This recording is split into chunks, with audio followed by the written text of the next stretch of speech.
ఓం నమో భగవతే శ్రీ రమణాయ. అందరికీ నమస్కారం అండి. ఇవాళ వీడియో ఏమిటంటే, నా అనుభవానికి, నా జీవితానుభవంలో ఈ ఆధ్యాత్మిక విచారణతో నేను పొందిన అనుభవాల వల్ల నాకు కలిగిన స్ఫురించిన ఒక స్ఫురణే ఇప్పుడు చెప్పబోయే మనసు గురించి అండి. మన మనసు గురించి మనకు కలిగితే ఈ అనుభవాలన్నీ ఎలా ఉంటాయి అంటే, ఇవన్నీ అనుభవించిన తర్వాతే ఇవి స్ఫురణలోకి అతి చక్కగా వాటంతట అవే మనకి అలా వచ్చేస్తాయి అన్నమాట. నాకు ఈ మనసు గురించి ఇలా స్ఫురించిందనమాట. అది ఏమిటి అంటే చూద్దాం. మనసా, ఓ మనసా, నువ్వు లోపల ఉంటావు కానీ బయటవన్నీ కావాలని అంటావు. అవి దక్కకపోతే కంటినీరును బయటకు పంపుతావు. దేనికదే పోల్చుకుంటావు. ఏదైనా నీకు ముఖ్యం అని అనిపిస్తే అది నీకు తీరకపోతే శరీరాన్నే లేకుండా చేస్తావు.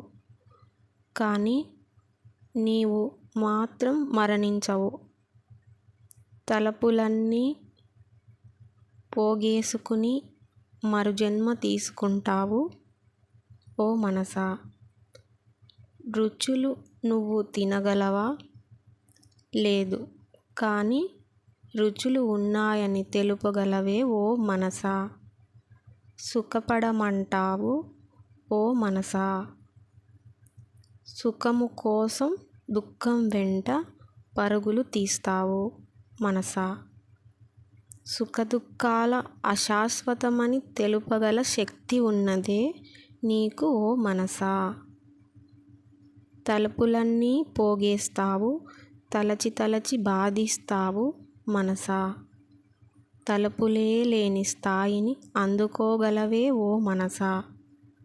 తరతరాలుగా అందుకోలేని తత్వసారాన్ని అందుకోగలవే ఓ మనసా. జన్మ లేకుండా మార్గాన్ని కనిపెట్టగల శక్తి ఉన్నదే నీకు ఓ మనసా. ఇన్ని శక్తులు నీకు ఉన్నాయని కదా ఓ మనసా. ఇన్ని శక్తులు నీకు ఉన్నాయని చెప్తున్నది ఎవరే ఓ మనసా. ఇన్ని శక్తులు ఉన్నాయి అని చెప్తున్నది ఆ మనసే. అలాగే వింటూ ఉన్నది కూడా ఆ మనసే. ఓం అరుణాచలేశ్వరాయ నమః. ఈ మనసు గురించి స్ఫురించి చాలా రోజులే అయిందండి. ఈ వీడియో చేయడానికి ఇన్ని రోజులు పట్టింది. దాదాపుగా నాకు ఈ స్ఫురణకి కలిగి 2 నెలల దాకా అవుతుంది. ఈ వీడియో చేద్దాము అనుకుంటున్నాను కానీ అస్సలు కుదరటమే లేదు. ఈ మనసు గురించి నాకు స్ఫురించిన ఈ అనుభవాలు ఎలా ఉన్నాయో మీరు కామెంట్లో తెలుపగలరు.